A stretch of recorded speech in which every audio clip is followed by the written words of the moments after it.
당이 차기 당대표 선출을 위한 경선을 시작했습니다. 이번 경선에 출마한 분들 중에 오늘은 바른정당 하태경 의원 전화 연결하겠습니다. 안녕하세요, 의원님. 예, 하태경입니다. 안녕하세요. 며칠부터 시작된 거죠? 어제 사실상 시작됐고요. 네. 호남 결과가 어제 발표가 됐죠. 호남 결과는 제가 봤는데 3위를 하셨더군요. 네. 종합 3인데 예. 일단 책임당원에서는 제가 정우천 의원 빼면 네. 사실상 1등을 했기 때문에 상당히 제일 취약 지역이거든요, 호남이. 네. 예, 그런 면에서는 상당한 돌풍을 일으키고 있다. 자평을 합니다. 네, 자평하시는군요. 책임당원과 일반당원 투표에서 각각 정운천 의원은 호남 지역이 이제 베이스라 정운천 의원이 1등을 했고요. 보니까 예. 저도 결과표를 봤는데 종합으로는 이혜훈 의원이 2위를 하셨고 말씀하신 책임당원에서는 하태경 의원이 2위를 하셨네요. 네. 예, 그렇습니다. 마지막 여론조사는 마지막에 하는 거죠? 아, 그렇습니다. 마지막 날 합니다. 네. 알겠습니다. 다른 후보들도 저희가 되는 대로 연결할 텐데 우선 당대표 출마하신 출마의 변부터 들어보겠습니다. 일단 제가 이제 보수의 세대 교체를 전면에 들고 나왔는데요. 네. 지금 보수가 일종의 시대의 낙오자가 돼 있거든요. 그러니까 이제 보수가 시대를 앞서가지는 못하더라도 따라는 가야 될 거 아닙니까? 그래서 적어도 바른정당은 시대의 동반자 정당으로 만들겠다. 그것은 세대 교체로 가능하다. 너무 낡았다. 기존 보수. 특히 홍 지사 같은 경우는 아직도 청와대 보고 주사파 정권이라고 하지 않습니까? 홍준표 전 지사 말씀하시는 겁니까? 예, 거의 홍준표 전 지사. 거의 아직도 빨갱이 당사하던 그런 지금 전략을 그대로 쓰고 있는데 이게 국민한테 통하는 게 아니잖아요. 이게 다 끝난 것이고. 그래서 심지어 저한테 파리채까지 보내는 분이 있어요. 파리채요? 제가 홍준표가 신보수면 제가 파리가 세다 이렇게 비판했더니만 그 낡은 보수를 제가 파리에 비유를 한 거죠. 그러니까 파리채까지 보내주시면서 낡은 보수 좀 때려잡아달라. 예. 응원들이 지금 폭주하고 있습니다. 의원님 지금 외부인가 봅니다. 주변 소리가. 지금 죄송합니다. 지금 소리가 나죠? 기차 네. 아니에요. 예. 기차요? 기차 아닙니다. 죄송합니다. 기차 아니시라고요? 예. 예, 이게 지금 어디 역에 도착하고 있는데 약간 지금 음악 소리가 좀 나오고 있네요. 알겠습니다. 자유한국당은 시대 낙후됐다 이렇게 말씀하셨는데 그러면 바른정당은 현재 문제가 없습니까? 바른정당도 지금 저한테 저를 응원하는 많은 사람들이 탄핵한 거 빼고 한국당이랑 다른 게 뭐가 있냐. 네. 바른정당 지지하고 싶은데 좀 한국당하고 다른 지지율을 보여달라. 네. 참 제가 요즘 난감합니다. 그래서 제가 더더욱 나왔습니다. 한국당과 네. 바른정당이 다르다. 이걸 가장 잘 보여줄 수 있는 사람이 하태경 아니냐. 그게 왜 그렇습니까? 그러니까 지금 말씀하셨으니까 제가 여쭤볼 수밖에 없는데 지금 바른정당의 정운천 의원 그리고 이혜훈 의원, 지상욱 의원, 김영우 의원 이렇게 5분이 출마하셨고 여기서 한 분이 대표가 되고 3명이 최고위원이 되니까 탈락은 1명이네요. 네. 그렇습니다. 그런데 다른 분들에 비해서 본인의 비교 우위가 어디에 있는 겁니까?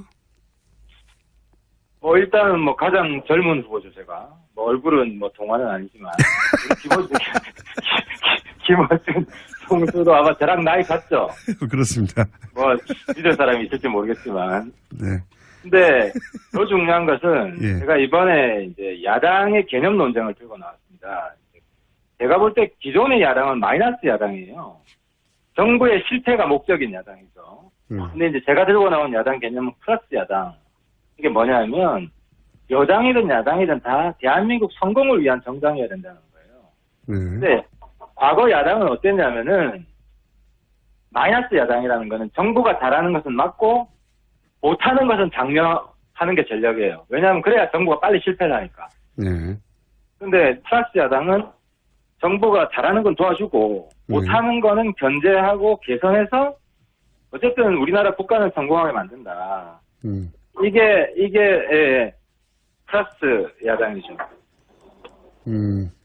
그런 개념은 이해했습니다만 그게 다른 후보들과의 차별점입니까?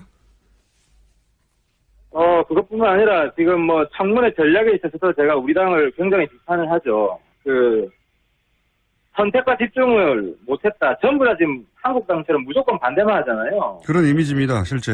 예, 그런 이미지죠. 그러니까 예를 들어서 제가 김상조나 이낙연 총리, 강경화 후보자 같은 경우는 밀어줘야 됩니다. 도와줘야 된다. 네. 그리고 안경환 같은 경우에는 이건 사생결단에서 막아야 된다.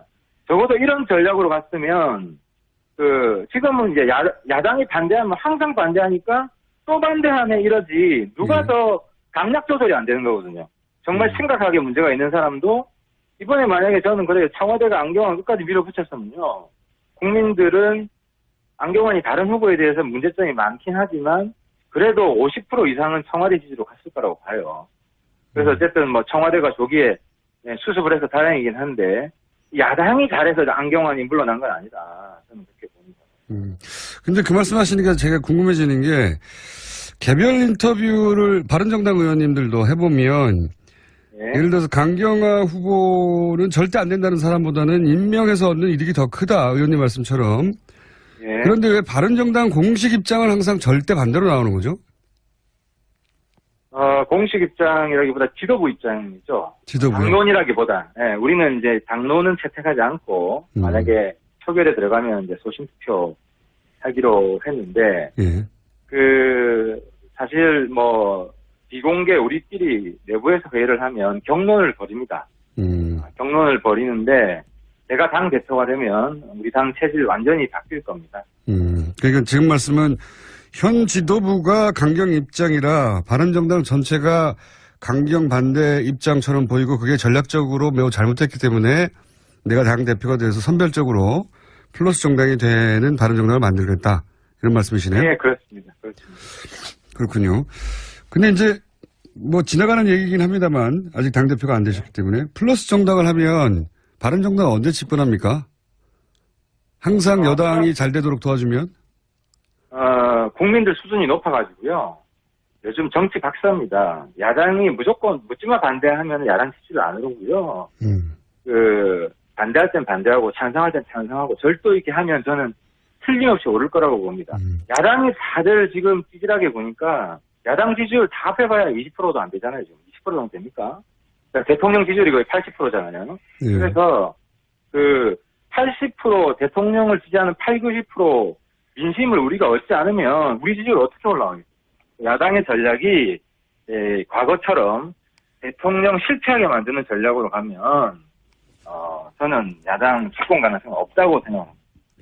그렇군요. 그래서 협조할 건 협조해주고 가치가 확연히 다른 부분만 대치를 해야지 그것이 올바른 전략인데 지금 지도부로는 안 된다. 이런 말씀이신 것 같고. 예. 근데 그런 전략을 예를 들어서 이혜훈 의원도 그런 전략을 구사할 것만 같은데 저희 방송에 자주 나오셔서 얘기를 들어보면 이혜훈 의원에 비해 본인의 경쟁력은 어디에 있습니까? 일단 문재인 정부를 너무 잘 알고요. 사실 제가 과거 민주화운동 출신인데 이제 그분들하고 갈라선 거는 통진당하고 북한인권 입장이 달랐기 때문에 19대에서 갈라섰죠.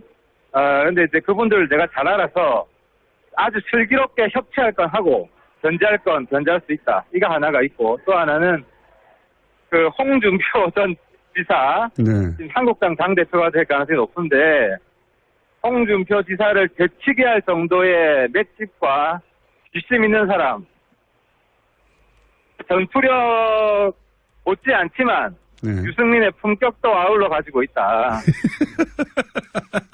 좋은 거 다 하시는군요. 예. 홍준표, 유승민 한 중간 정도 되는 이미지 아닙니까? 네, 그거는 바른정당의 책임 당원들과 일반 당원들이 결정하는 일이겠죠. 근데 여기 아무튼 보니까 홍준표의 전투력과 유승민의 품격을 제가 변증법적으로 중화시켜서 새로운 리더십을 만들어 보겠습니다. 네. 좋은 거는 전부 다 나다. 이런 얘기인 것 같은데. 그러면 이건 어떻습니까? 네? 현재 바른정당에서는 인사 문제, 지금 인사 정국이니까요. 인사 문제를 곧이어 있을 추경 문제하고 연계해서 전력을 구사하자 이런 얘기도 있던데 여기에 대한 입장은 어떠십니까? 저는 추경이랑 연계하는 거 반대하고요. 예.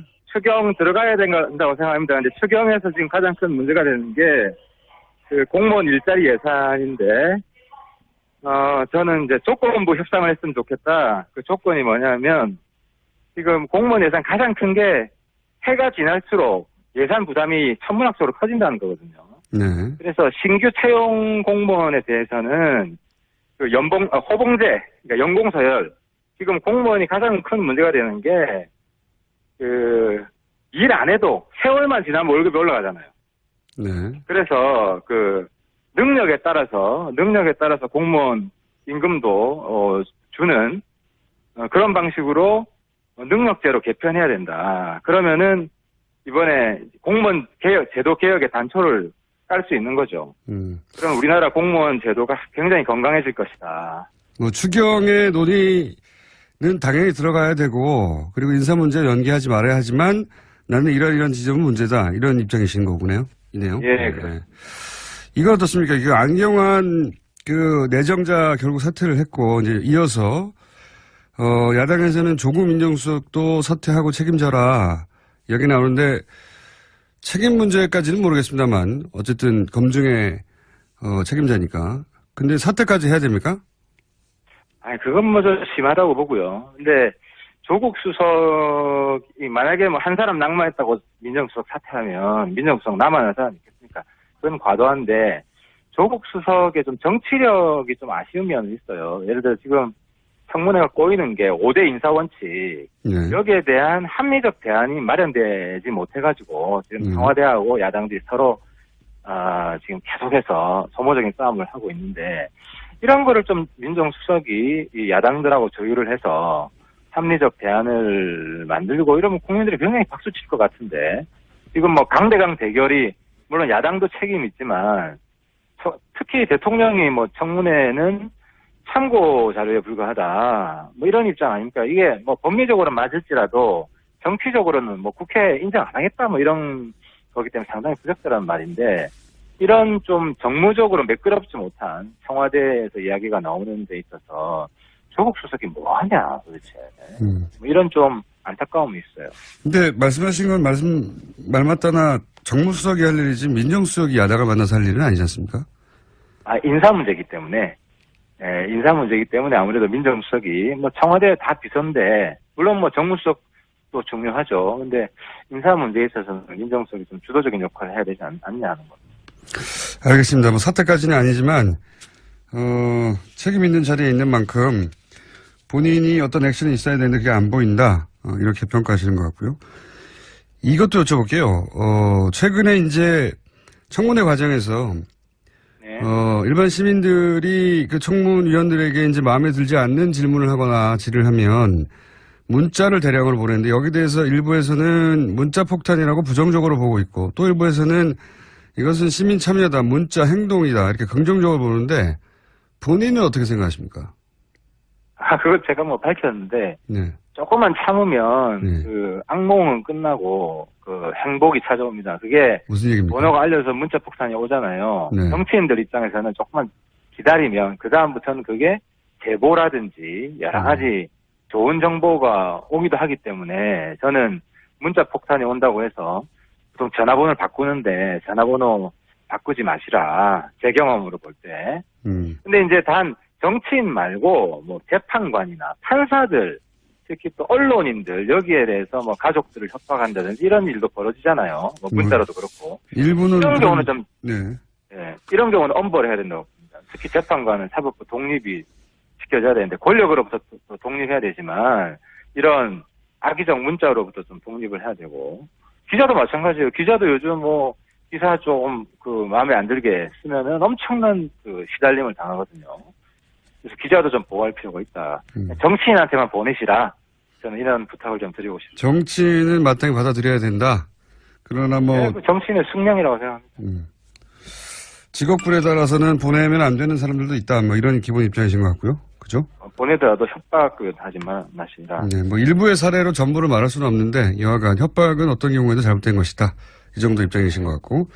강경화 장관은 어제 임명을 했습니다. 강경화 장관의 임명에 대한 입장은 어떠십니까?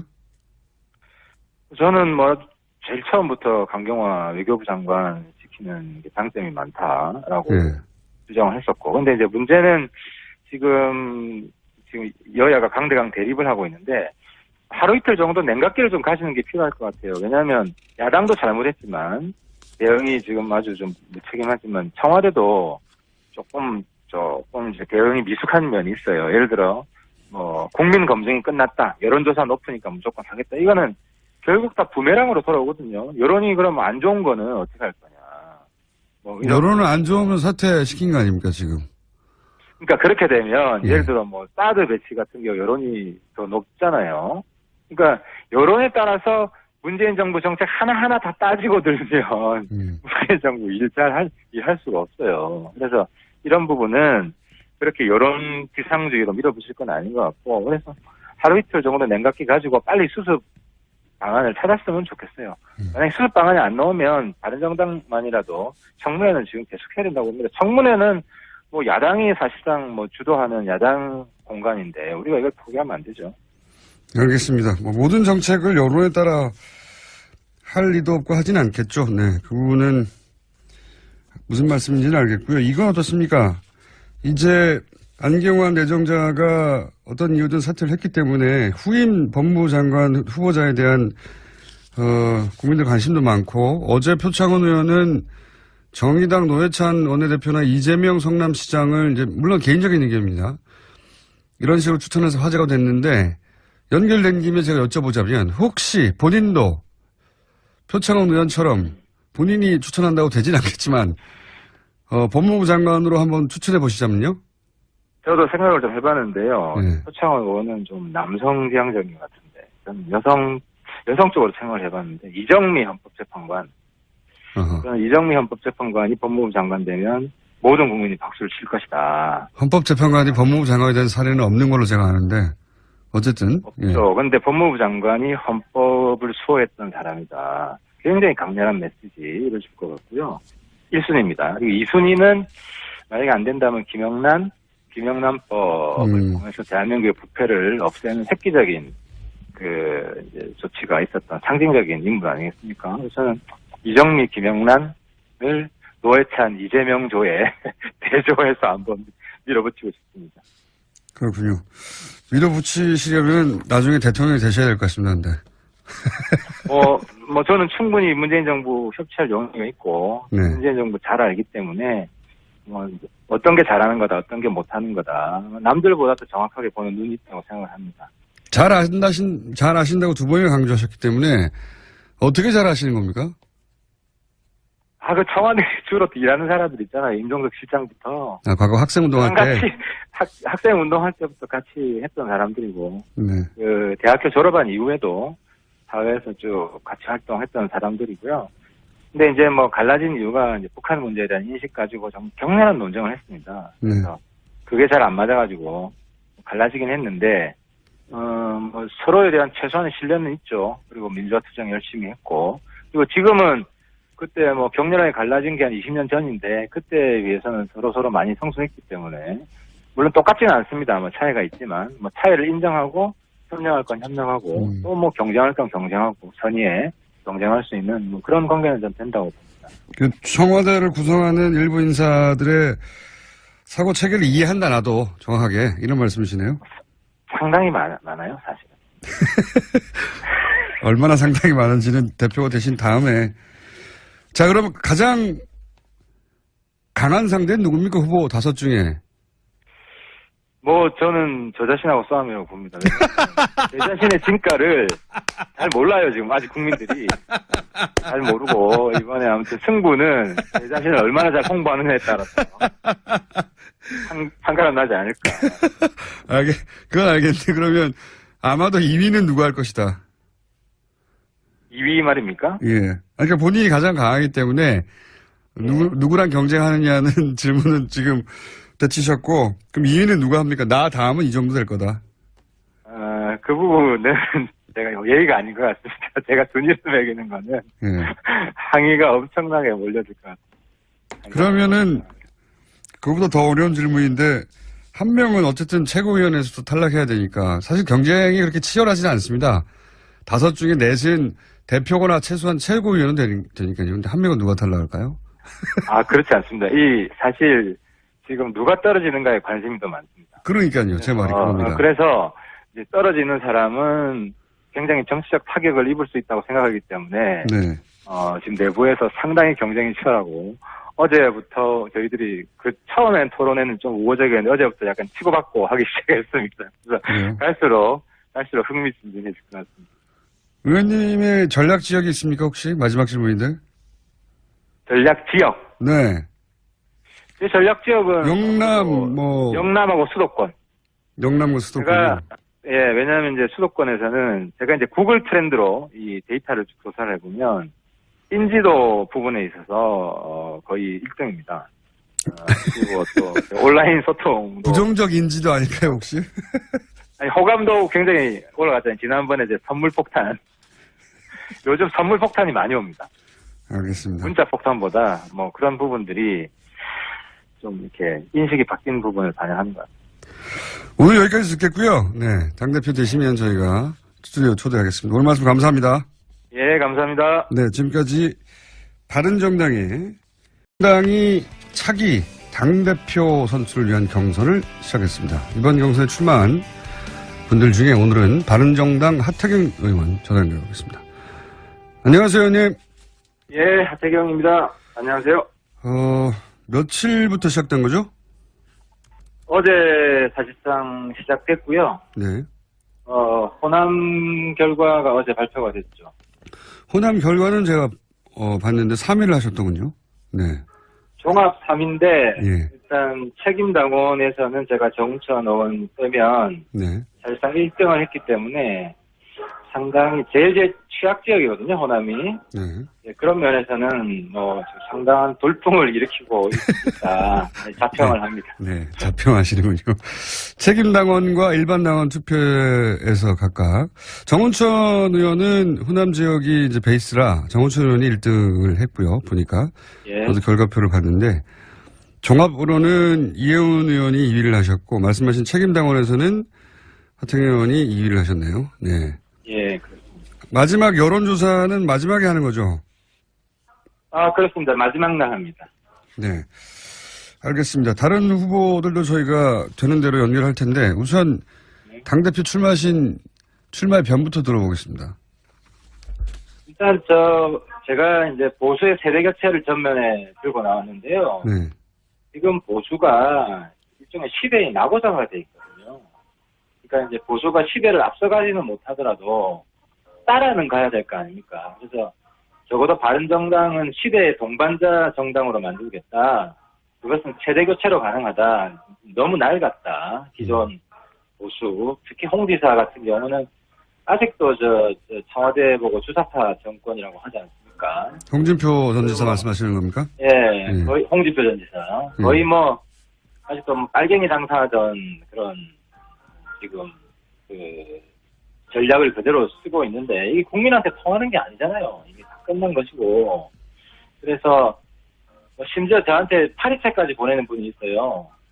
파리채요? 제가 홍준표가 신보수면 제가 파리가 세다 이렇게 비판했더니만 낡은 보수를 제가 파리에 비유를 한 거죠. 그러니까 파리채까지 보내주시면서 낡은 보수 좀 때려잡아달라. 예. 응원들이 지금 폭주하고 있습니다. 의원님 지금 외부인가 봅니다. 주변 소리가. 지금 죄송합니다. 지금 소리가 나죠? 기차 네. 아니에요. 예. 기차요? 기차 아닙니다. 죄송합니다. 기차 아니시라고요? 예. 예, 이게 지금 어디 역에 도착하고 있는데 약간 지금 음악 소리가 좀 나오고 있네요. 알겠습니다. 자유한국당은 시대 낙후됐다 이렇게 말씀하셨는데 그러면 바른정당은 현재 문제가 없습니까? 바른정당도 지금 저한테 저를 응원하는 많은 사람들이 탄핵한 거 빼고 한국당이랑 다른 게 뭐가 있냐. 네. 바른정당 지지하고 싶은데 좀 한국당하고 다른 지지율을 보여달라. 네. 참 제가 요즘 난감합니다. 그래서 제가 더더욱 나왔습니다. 한국당과 네. 바른정당이 다르다. 이걸 가장 잘 보여줄 수 있는 사람이 하태경 아니냐. 그게 왜 그렇습니까? 그러니까 지금 말씀하셨으니까 제가 여쭤볼 수밖에 없는데, 지금 바른정당의 정운천 의원, 그리고 이해운 의원, 지상욱 의원, 김영우 의원 이렇게 5분이 출마하셨고, 여기서 한 분이 대표가 되고 3명이 최고위원이 되니까 탈락은 1명이네요. 네. 그렇습니다. 그런데 김경원이 다른 후보에 대해서 문제점이 많긴 하지만 그래도 50% 이상은 청와대 지지로 갔을 거라고 봐요. 그래서 어쨌든 청와대가 조기에 수습을 해서 다행이긴 한데 야당이 잘해서 안경환이 물러난 건 아니다. 저는 그렇게 봅니다. 근데 그 말씀하시니까 제가 궁금해지는 게 개별 인터뷰를 바른정당 의원님들도 해보면 예를 들어서 강경화 후보는 절대 안 된다는 사람보다는 임명해서 얻는 이득이 더 크다. 의원님 말씀처럼. 예. 그런데 왜 바른정당 공식 입장을 항상 절대 반대로 나오는 거죠? 공식 입장이라기보다 지도부 입장이죠. 지도부요? 당론이라기보다. 예, 우리는 이제 당론은 채택하지 않고 만약에 표결에 들어가면 이제 소신투표 하기로 했는데 예. 사실 비공개 우리끼리 내부에서 회의를 하면 경론을 벌입니다.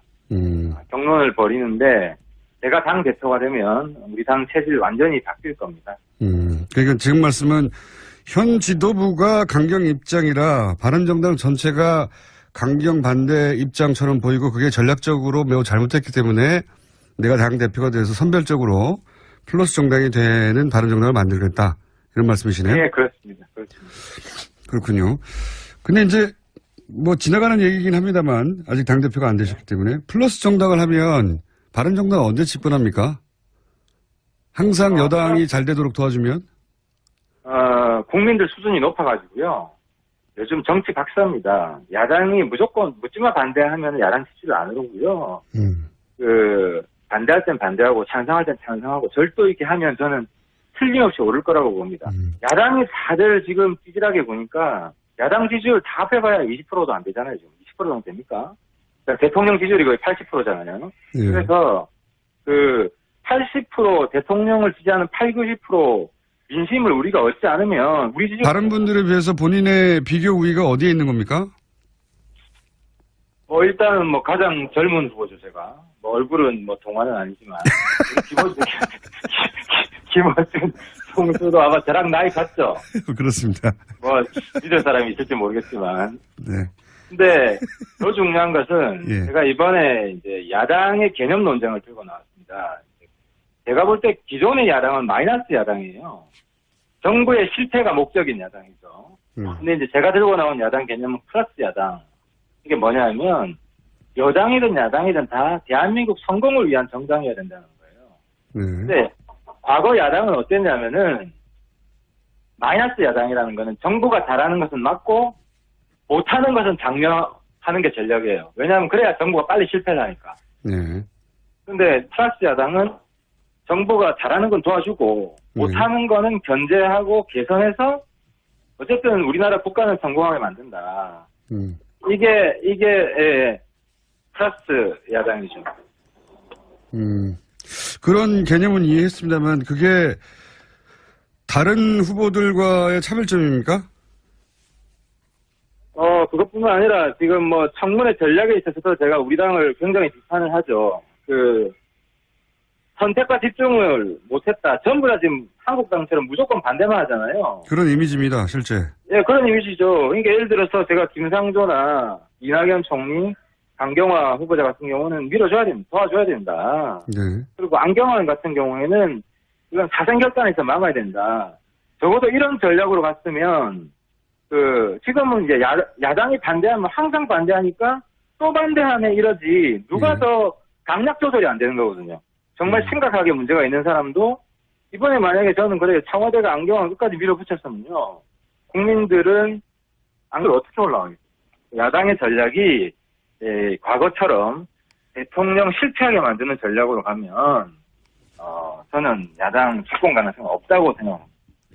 그렇군요. 그래서 협조할 건 협조해주고 가치가 확연히 다른 부분만 대치를 해야지 그것이 올바른 전략인데 지금 지도부로는 안 된다 이런 말씀이신 것 같고. 예. 근데 그런 전략을 예를 들어서 이해운 의원도 그런 전략을 구사할 것만 같은데 저희 방송에 자주 나오셔서 얘기를 들어보면 이해운 의원에 비해 본인의 경쟁력은 어디에 있습니까? 일단 문재인 정부를 너무 잘 알고요.